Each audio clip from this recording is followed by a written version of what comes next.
So this video is for anybody who's thinking of using a Paragon character for a cinematic type of sequencer operation, and maybe you want to hide some of the elements and use the dynamics that are set up for the character. Here's how you do that. It's not too hard at all. So here I've got a very simple level with nothing in it. I've loaded up the Drongo Paragon character. I've navigated to meshes, and then I just put this into the level, and then I made a simple sequence with that character and one of the emote animations. And we can see that these things on his head are sticking straight back. I'd also like to get rid of these weapons, and I'm going to show you how to do that. So you select your Drongo character, and then you can see the skeletal mesh is set here. If you double click on this thing, it will open this editor, and this is the skeletal mesh editor editing the mesh part of it.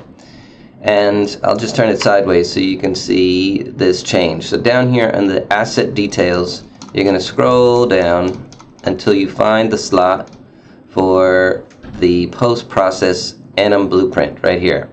And the asset comes with two post-process anim blueprints, and this one has rigging all set up for the character. So as soon as you add it, you may need to compile, but as soon as you add it, you can see the dynamic elements of your character have now come into play. The next thing I want to do is hide these parts of the asset that I don't want, like the weapons. Some characters have really big parts that you don't want, and adding these animations, those things just fly around sometimes. So here's how you hide those. You're going to navigate to where this animation blueprint lives, and you use this little button here, and over in my content browser, it's now selected that item. It's in the animations folder, and I can double click this and get the editor for this to come up. I just made it really small, so it's right here, and you can see this is how that's happening in this animation blueprint. It comes in with a pose, and then it runs some forces and things, and turns all of these dynamics on and runs a dynamic solve in real time. And what we're going to do is we're going to add some nodes here that will help us by scaling down any bones that have weapons on them attached to them. And we'll do that with a transform bone. Transform bone right here, this one. And we're going to set the scale of the bone that we pick to 0, 0, 0. So it will scale to 0 and it won't render. So the easiest one to pick and find is going to be this thing here. You come over to the bone to modify, and then you scroll around and see if you can figure out what that thing might be called. I think it's called a bazooka. So pick that, and then when we compile, we look and see if it's gone away. It hasn't, so it's not called a bazooka, or I screwed something up. Let's see what I might have screwed up. So scale to 0. Oh, here's what I forgot.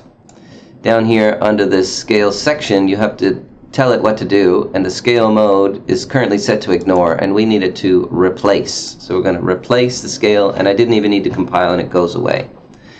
Great, so I'm going to do this for a few of these bones. So I'll put that over there, copy, paste, and now I'm going to look for this thing here, which is some kind of gun or pistol.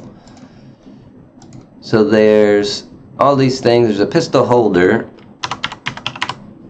and there's also a pistol. So this is a little search box, and I search for pistol and compile, and that goes away. Great. So now there's something that looks like a grenade. Let's make another one.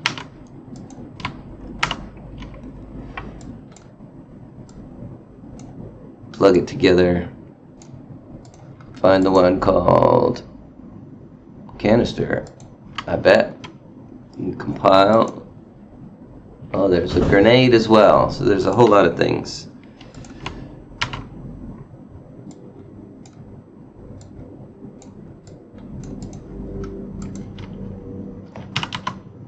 Grenade, great.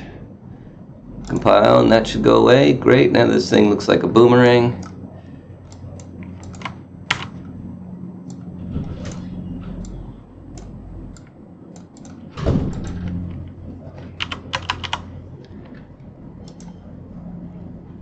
compile, and that goes away. Now we save.